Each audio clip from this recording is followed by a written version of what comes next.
Beginning లో సరే just ఒక 4-5 వర్డ్స్ ని కంబైన్ చేస్తే సెంటెన్స్ వచ్చింది. బట్ అది రాయాలంటే నాకు తెలిసి ఎంతో తెలిసి ఉండాలి వెనుక. ఎక్కడ నగ్గాలో కాదుగా, ఎక్కడ తగ్గాలో తెలిసినోడు గొప్పడు. మిగతా డిస్క్రిమినేషన్స్ కి, కాస్ట్ కి, క్లాస్ కి, గర్భంలోంచి బిడ్డ బయటకు వచ్చిన తర్వాత ఏ డిస్క్రిమినేషన్. ఇంకోటి ఏంటంటే మెన్స్ట్రుయేషన్ సైకిల్ ని, పీరియడ్స్ ని, లేకపోతే పిల్లలు కానీ కార్యక్రమాన్ని, దాన్ని కూడా ఆమె విక్టిమ్ రోల్ గా ప్లే చేస్తున్నది. మాకు మూడ్ స్వింగ్స్ అవుతాయి, మాకు ఇది అవుతుంది. ఎవరికి అయితలేవు. ప్రతిరోజు ప్రతి మనిషికి ఒకటే తీరు ఉంటాడా? వాడు మగవాడైనా ఆడమైనా. మనకు తెలియక మనం తిన్న ఆహారం, ఇప్పుడు నేను మాట్లాడుతున్నా, సాయంత్రం వరకు మళ్ళీ గడ్డం పెరుగుతుంది, మళ్ళీ గిక్కోవాలి, ఎంటికలు పెరుగుతాయి, లేకపోతే మళ్ళీ హెయిర్ కట్టుకోవాలి ఎప్పుడో ఒకసారి. లేకపోతే ఇప్పుడు నేను కూర్చున్నా, కానీ లోపల జరుగుతున్నాయి కదా, మళ్ళీ ఆ రసాయనాలు జరుగుతున్నాయి కదా, ఆకలి, ఆ యొక్క డైజెషన్ ప్రాసెస్ అన్ని నడుస్తున్నాయి కదా లోపల, బ్లడ్ సర్క్యులేషన్, అది కూడా అంతే. ఇవన్నీ జరిగినట్టుగా పీరియడ్స్ కూడా జరుగుతున్నాయి. అలా అది న్యాచురల్. ఇప్పుడు నేను మాట్లాడుకుంటే గాలి పీలుస్తున్నా కదా సైమల్టేనియస్లీ, దాన్ని కూడా చెప్పుకుంటారా? అది కూడా గొప్పతనమేనా? ఏం మాట్లాడతారయ్యా? ఆడబిడ్డకు అంత సీన్ లేదు, లోపల వేసేస్తారు. స్వతంత్ర పోరాటం గురించి మనం ఎలా చదువుకున్నాం చిన్నప్పుడు క్లాసుల్లో, అలాగే ఫెమినిజం గురించి కూడా మనకు ఉండాలి ఒక సబ్జెక్ట్.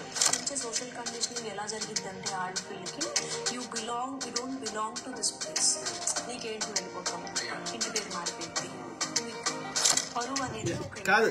ఇవాళ రేపు ఎవడు ఉంటున్నాడు? ఇప్పుడు నేను నాకు గుర్తున్న కాడికి నేను ఎక్కడ 6వ తరగతి దాకా మా పేరెంట్స్ దగ్గర ఉన్నా.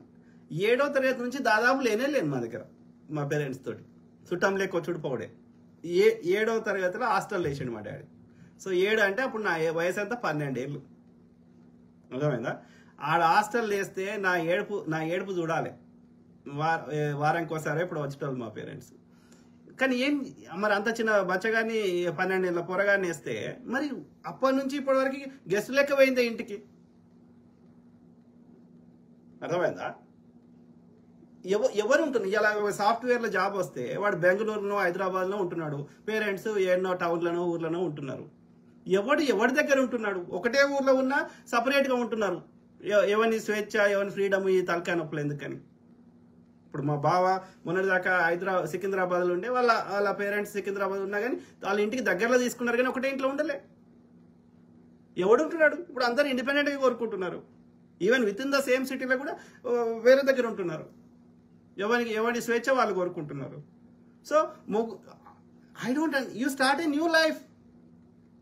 కాబట్టి నువ్వు ఆడికో, ఈడికో, ఏడిపోయినా ఏడిపోతున్నావు, దూరం పోతున్నావా? మళ్ళీ రావా?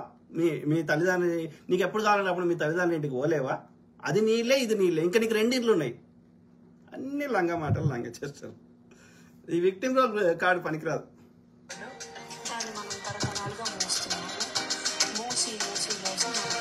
లేకుండా నలుగురు చేస్తున్నారు కాబట్టి ఇది చెయ్యాలి అన్న ఒక then I wanted to dance. So I went to my other friends house and I get this music and started dancing crazy. And I thought okay మంచిగానే వేసాను, మనం రికార్డ్ చేద్దాం, నేను పోస్ట్ చేద్దామని. టాలెంట్ చూపిస్తుంది మావా.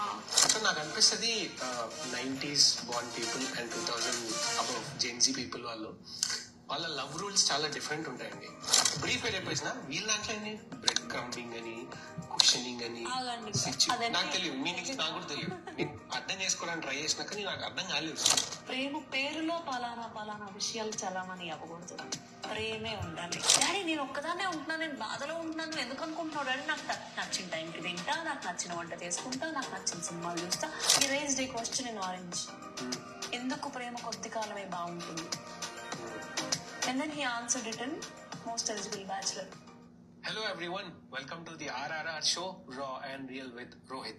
ఎపిసోడ్ లో మన గెస్ట్ కడలి. తిను ఒక lyricist, dialogue writer and also author. ఇప్పటికే తెలుగులో 3 books రాసినారు అండ్ చిక్ లిట్ అనేది లేటెస్ట్ బుక్. ఒక రచయిత ఏదైనా మాట్లాడినా, ఒక సెంటెన్స్ రాసినా దాని వెనుక ఎంతో మీనింగ్ ఉందంటారు. ఆ లోతైన మీనింగ్, లోతైన డిస్కషన్స్ కోసం ఇప్పుడు రెడీ ఉన్నారు మనతో Kadali. Let's jump into the conversation. But మీరైతే తెలుగులో highly accomplished and notable personalities ని టచ్ చేస్తే వాళ్ళ నుంచి వచ్చే రా అండ్ రియల్ టాక్ కోసం లేజీ మసిల్ యూట్యూబ్ ఛానల్ ని సబ్స్క్రైబ్ చేసుకోండి. చూస్తున్నంత సేపు మీకు ఏమనిపిస్తుందో comment section. Okay, right leg. Are you with me? Hey hand, we doing that? చెప్పండి.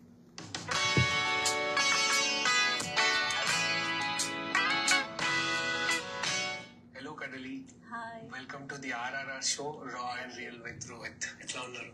బాగున్నాను, మీరు ఎలా ఉన్నారు? నేను బాగున్నా. నాకు తెలిసి మన షోలో నాకన్నా చిన్న ఏజ్ వాళ్ళు మీరు ఒక్కరే వచ్చిన వాళ్ళలో. వయసు ఎంత? 30. నేను చిన్నే. యా, ఈమె మరీ చిన్నదేం కాదు, 28 29 ఆర్ 30 అరౌండ్ 30 ఉంటుంది. గ్రోయింగ్ అప్ నాకు అనిపిస్తుంటది, నాకు తెలిసి ఇప్పుడు నేను మాట్లాడిన దానికి చాలా మంది అబ్బాయిలు రిలేట్ అవుతారు. ఏంటంటే స్కూల్లో కానీ కాలేజెస్ లో కానీ చదువుతున్నప్పుడు అందరు టీచర్స్ కన్నా ఇంగ్లీష్ టీచర్ ఎంతో కొంత బాగుంటారు చూడడానికి. అండ్ మీరు కూడా అంతకుముందు ఇంగ్లీష్ టీచ్ చేసేవాళ్ళు కదా. అండ్ ఆల్సో మీరు ఇంగ్లీష్ లిటరేచర్ లో MA కూడా ఉంది మీకు. లేదు, ఆ అమ్మాయి నీకు ఆ ప్రణతి అనేది ఆ వీడియో అది ఉంటే చూపెడతా గానీ, మగరాయడ్ లాగా ఉండేది, బాబు కట్ వేసుకొని బక్క ఏటో ఒక వంకరగా, ఆమె జుట్టు పెంచుకొని చిరగడితే కొంచెం మంచిగా అనిపిస్తుంది. బేసిక్ ఇంగ్లీష్ టీచర్స్ ఒక డిఫరెంట్ లీగ్ లో ఉంటారు స్కూల్లో కానీ కాలేజెస్ లో కానీ చదివే టైంలో. నాకు కూడా తెలీదండి. నేను ఘర్షణ సినిమా చూసి టీచర్ అవ్వాలనుకున్నాను. అందరూ హ్యాపీ డేస్ చూసి ఇంజనీరింగ్ చేస్తే నేను 5th లోనో 6th లోనో ఘర్షణ చూసి నేను మాయ అవుతాను అని అనుకున్నాను. అయ్యాను. And then I found it so boring. Teaching చాలా ఎంజాయ్ చేస్తుంటారు. లేదండి, అంటే ఐఎమ్ అన్ ఆర్టిస్ట్. చిన్నప్పటి నుండి నేను ఆర్టిస్ట్. అండ్ కన్విన్స్ అయ్యాను నేను. నాకు చాలా నచ్చింది. You know I made a lot of bad mistakes in my life, but one good decision is studying English literature. But ఆ లిటరేచర్ మీకు ఇప్పుడు చాలా యూజ్ అవుతుంటుందా? అన్నిట్లో. అసలు నేను బతికేదే అలా అండి. This is my lifestyle. I have no regrets about దాంట్లో ఉన్న రిఫరెన్సెస్ కానీ, బికాస్ వాళ్ళ ఆలోచన విధానం మన తెలుగు వాళ్ళ ఆలోచన కూడా చాలా ఎక్కువ. నేను రొమాంటిసైజ్ చేయట్లేదు ఈ విషయాన్ని. I'm not romanticising this, but I'm telling the you know ఏమంటారు అవైలబిలిటీ ఆఫ్ దట్ క్యారెక్టర్. అది ఆయనతో ఉన్నారు. అప్పటి వరకు ఆయన ఉన్న మనిషి ఆ మాట చెప్పి ఆయన ఫ్రేమ్ లోంచి వెళ్ళిపోతారు నడుచుకుంటూ. టేరే టేరే టేరే మ్యూజిక్ వస్తుంది వెనక. అంటే from where you are talking about that situation, ఆ 4 డైనమిక్స్ ఆఫ్ లైఫ్ ఏంటి, నీ చుట్టూ ఉన్న పొలిటికల్, ఎకనామికల్, ఫైనాన్షియల్, ఇలాంటి సిచ్యువేషన్, సోషల్, ఇలాంటి కాంటెక్స్ట్ అన్ని దృష్టిలో పెట్టుకొని నువ్వు ఆ సందర్భంలో ఏ సైడ్ తీసుకుంటున్నావు, ఎంత అండర్ ప్రివిలేజ్డ్ వాళ్ళ తరపున మాట్లాడుతున్నావు అనే దగ్గర ఇంటర్సెక్షనాలిటీ అనే కాన్సెప్ట్ వస్తుంది. You have to analyse things from that point, not from this point.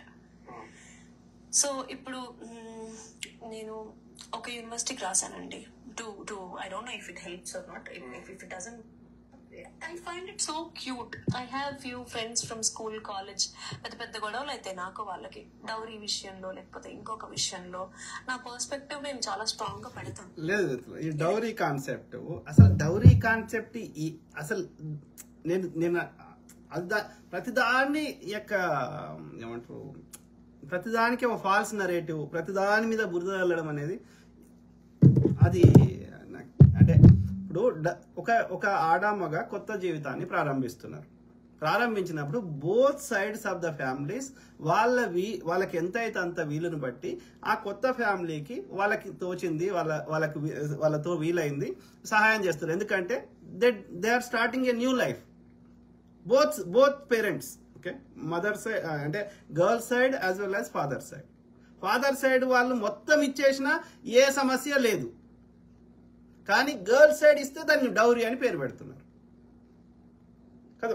ఒక నీ బిడ్డ యొక్క బాధ్యత రెస్ట్ ఆఫ్ ద లైఫ్ నువ్వు చూసుకోవాలి. ఓకే, వాళ్ళకి మంచి చెడు నువ్వు పట్టించుకోవాలి. ఆడబిడ్డ అయినా మగబిడ్డ అయినా. మగబిడ్డకి వాళ్ళ యొక్క ఆస్తులు గీస్తులు అన్ని వాళ్ళ కొడుకు ఒక 3 కొడుకులు ఉంటే సమానం చేస్తున్నారు, లేకపోతే ఒకడే ఉంటే ఒకరికి ఇస్తున్నారు, రైట్ అన్నప్పుడు మరి నువ్వు ఆడ మగ ఇద్దరిని నువ్వు కన్నప్పుడు మరి ఆడబిడ్డని కూడా ఆమె యొక్క లైఫ్ లో సెట్ అవుతుంటే, ఆమె యొక్క కొత్త జీవితాన్ని స్టార్ట్ చేస్తుంటే ఆ మగబిడ్డ తల్లిదండ్రులు కూడా ఇస్తున్నారు కదా. ఈ అమ్మాయిని చేసుకుంటున్న హస్బెండ్ వాళ్ళు కూడా ఇతనికి ఏమి ఇస్తలేరా? నువ్వు ఇంట్లోకి వెళ్ళిపో అని వెళ్ళగొడుతురా? మగవానికి సహాయం చేసినప్పుడు ఏమో దాన్ని డౌరీ అంటలేరు. ఆడబిడ్డకి తన బిడ్డకి ఒక కొత్త జీవితాన్ని స్టార్ట్ అవుతుంటే వాళ్ళకి వీలైన కాడికిస్తే అది డౌరీ, అది నేరము. ఏమి కాన్సెప్ట్ రా అయ్యా? ఏం కాన్సెప్ట్ అది?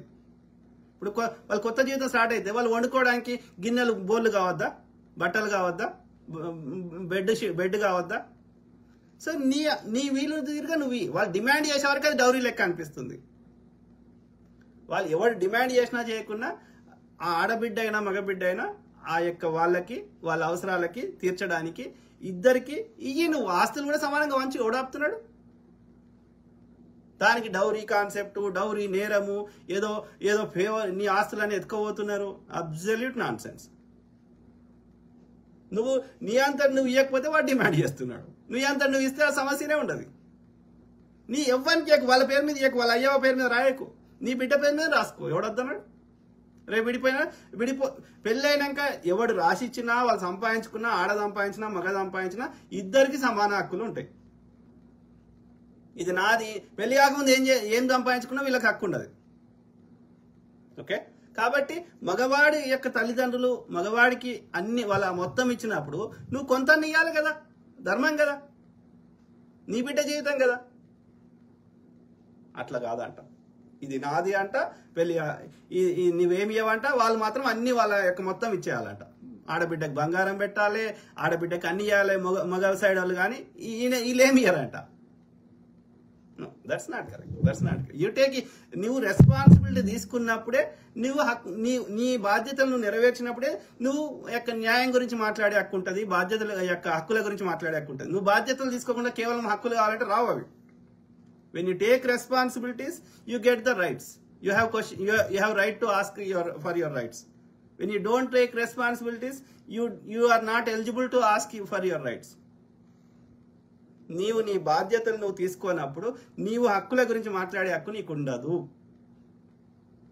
సింపుల్. ఓకే, మగవాళ్ళు తమ యొక్క మొత్తం పెళ్ళైనాక పిల్లగానికి ఇచ్చినప్పుడు ఆడవాళ్ళ యొక్క తల్లిదండ్రులు కూడా వాళ్ళకి ఎంత వీలైతే అంత ఆ కొత్త నీ బిడ్డ పేరు మీదనే రాయి, వాళ్ళ ఎవ్వరి పేరు మీద రాయకు. Use common sense. ఓకే, దానికి డౌరీ, అది నేరము, తొక్క, ఈ పిచ్చి మాటలు మాట్లాడద్దు. ఎవరికి ఇస్తున్నావు? నీ బిడ్డకి ఇస్తున్నావు, మందికి ఇస్తలేవు. నీ బిడ్డ జీవితం బాగుపడడానికి ఇస్తున్నావు, మందికి ఇస్తలేవు. ఇది అంటే మీకు పెళ్ళి అంటే ఒక విషయం అయి ఉండొచ్చులే, కానీ మాకు పెళ్ళి is a very big thing in our lives. అంటే this is completely my perspective, చాలా మందికి అలా ఉండకపోవచ్చు. అంటే చిన్నప్పటి నుంచే సోషల్ కండిషనింగ్ ఎలా జరిగిద్ది అంటే ఆడపిల్లకి, you don't belong to this place. నీకేంటి? No, it's absolute nonsense. You belong to everywhere. This house is also yours, that house also yours. మగపోరంకి అట్లా కాదు, అదొక్కటే మా నీళ్ళు, కానీ నీకు రెండు నీళ్ళులే. పెళ్ళైనాక మా ఇంటికి రావద్దని చెప్తారా? మా చెల్లెలు ఎప్పుడైనా రావచ్చు, ఎన్ని రోజులైనా ఉండొచ్చు, ఎవడేమంటలేడాలి. అర్థమైందా? మళ్ళా మా బావ వాళ్ళ ఒకటే ఊర్లో ఉన్నా వాళ్ళ సొంత ఇంట్లో ఎప్పుడు ఉండలే. ఏం మాటలు పనికి అని చెప్తా. నేను ఎక్కడ దాన్ని? Where do I belong? You belong everywhere. Everywhere. 5-6 నన్ను పెంచావు, నీ ఇంటి పేరు నాకు ఇవ్వవు, నా ఇల్లు ఇది కాదంటావు. ఎవడు మార్చుకోమన్నాడే నీ ఇంటి పేరు? దాంతో ఇంటి పేరు పెట్టుకుంటే ఏంది, పెట్టుకో, నీ మనసులో ప్రేమ ఉండాలి. కానీ ఇంటి పేరు ఎవడు మార్చుకోమన్నాడు? మార్చుకుంటే వచ్చిన వానికి వచ్చే లాభం ఏంది? నీ మనసులో ఆ యొక్క ఒకరి మీద ఒకరికి ప్రేమ ఆప్యాయత ఉండాలి. నువ్వు పేరు మార్చుకుంటే ఎంత, మార్చుకుంటే ఏమవుతుంది? వచ్చే లాభం ఏంది?